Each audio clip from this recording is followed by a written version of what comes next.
Let's move on to our panel discussions once again. Tesla. Tesla is upgrading its entry-level Model S, equipping it with a more capable battery and all-wheel drive. They're calling it the 70D, but comes with a bigger price tag. Will the revamped model boost Tesla's sales? We bring back our panel. Cheryl, Tesla stock moved a couple of percentage points higher here. It's well off the highs of its 52-week numbers, but what do you think for Tesla right now? Does this help it? I think it will, because they've needed, I think, for a long time to come out with a lower price model. I mean, certainly we all want to drive that, $100,000 Tesla, or some of us do. I don't really drive that well, but, I think that they needed to come up with something more affordable. I think the idea of having an electric car is wonderful, but you got to make that price point attractive to a mass consumer audience. I think this could actually be the way they do it. It's got 240 miles on a single charge, but it's not so much the range at this point. It is, I think, Gary, the price. And there's a difference between $100,000 and $75,000 for some people. It could be the deciding factor. And it still irks me that the middle-class taxpayer has to give up $7,500 to the rich guy to buy this thing. Look, for me, the issue you're is talking onefold. about the tax breaks that you get when you buy get a tax break, yes.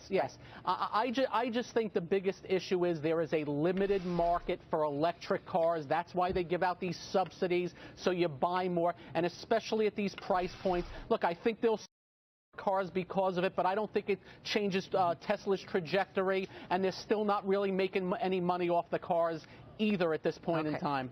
Jeff, they sold a record 10,300 in Q1, and Elon Musk has told us here at Fox Business he's grateful to George W. Bush, who put those tax breaks into place.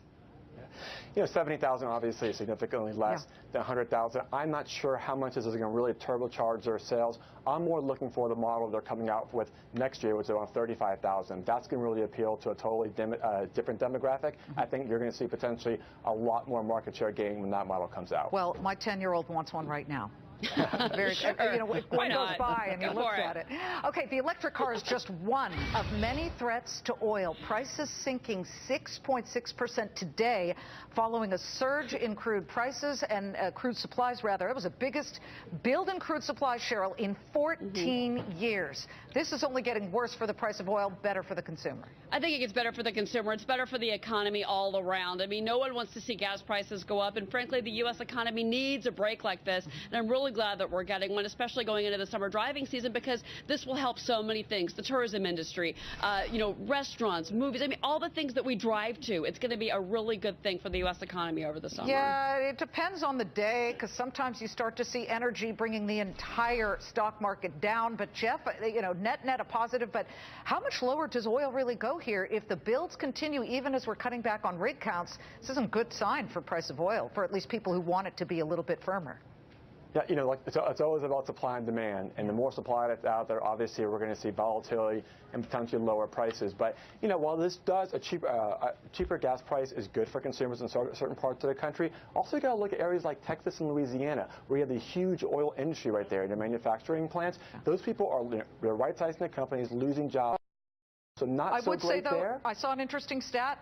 Those jobs account for 0.5% of all non-farm payroll jobs, Gary.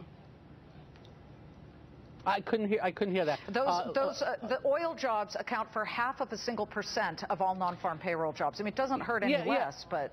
Yeah, overall, no, but listen, in places like Texas and North Dakota and places like that, a definite effect. I read somewhere where 100,000 jobs were lost, a definite effect. And look, bottom line is you have slackening demand, you have a dollar soaring, that's going to affect commodity prices to go lower, and now that inventory picks up, you're going to see lower prices from here. I don't know how much lower. We always talk about Tesla, but the Volt and the Bolt are made by General Motors, and they're trying to make other offerings there. Gang, so great to have all of you. We appreciate it. Gary Kalpom, Jeff Taylor, and Cheryl Casoni.